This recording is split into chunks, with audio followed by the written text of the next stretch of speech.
There are books, ancient books, that were once read by early Christians, prophets, and scholars, but today, most believers have never heard of them. Books that describe angels who taught humans forbidden knowledge.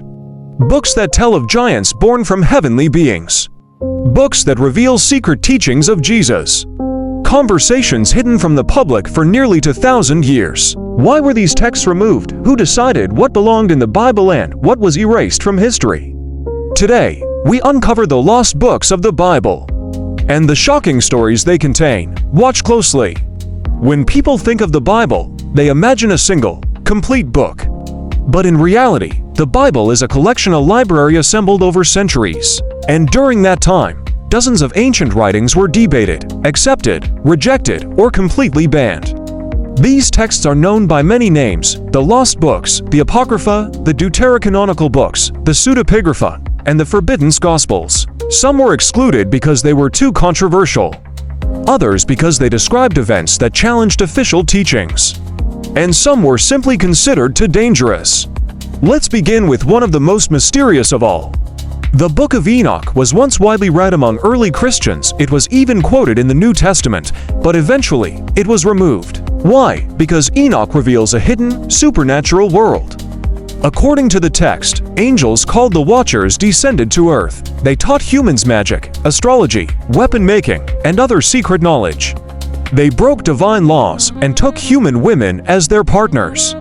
Their children became giants, the Nephilim. This story is shocking, far more dramatic than anything in Genesis. The Book of Enoch also describes Enoch's journey through the heavens, guided by angels, where he witnesses cosmic secrets.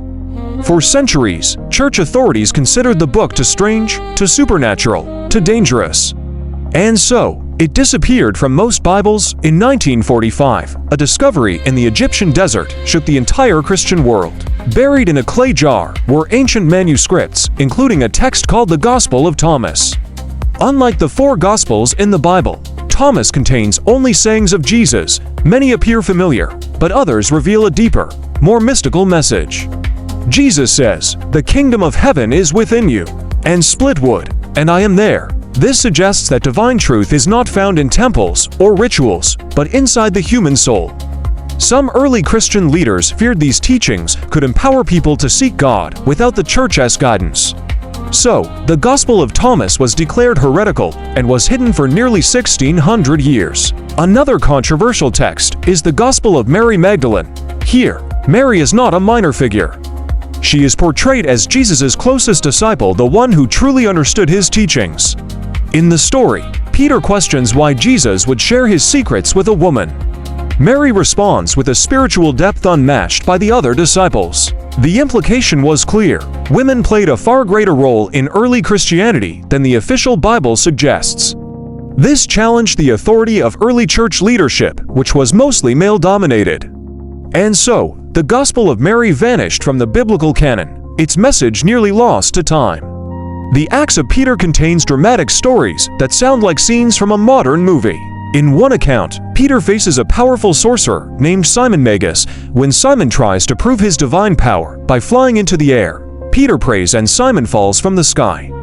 Another story describes Peter resurrecting a smoked fish, making it swim again, just to prove the power of God. These stories were beloved by early Christians, but many leaders thought they were too fantastical, too over the top. For the official Bible, they wanted a more grounded and sober account of faith. Slowly, the Acts of Peter faded into obscurity, remembered only by scholars. The Bible tells us almost nothing about Jesus' childhood.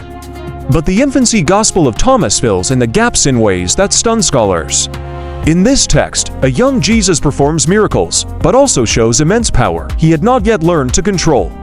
He gives life to clay birds, he strikes down a boy who offends him and later resurrects him. He heals the sick, he amazes teachers in the temple with his wisdom. Some early Christians believed these stories proved Jesus was divine from birth. Others felt these tales made Jesus appear too human, too emotional, too unpredictable.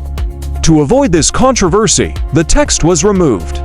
So, who decided what made it into the Bible? The formation of the Bible was not a single event. It happened over centuries, through councils, debates, and political decisions. Books were judged by a few key criteria: their doctrine, believability, tradition, and authority.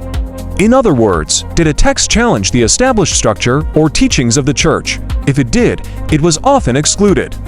Theology and control were paramount. The result: only a small portion of ancient Christian writings made it into the final Bible. The rest became lost, hidden in the margins of history. The lost books of the Bible don't rewrite history, but they do reveal something important. Early Christianity was incredibly diverse. It was complex, filled with competing ideas, powerful stories, and spiritual wisdom that never made it to the final version. These books allow us to see the past with clearer eyes. They remind us that history is not just what is written, but what is chosen to be preserved. The mystery of the lost books continues, and the search for the full story of our spiritual origins goes on. Thanks for watching.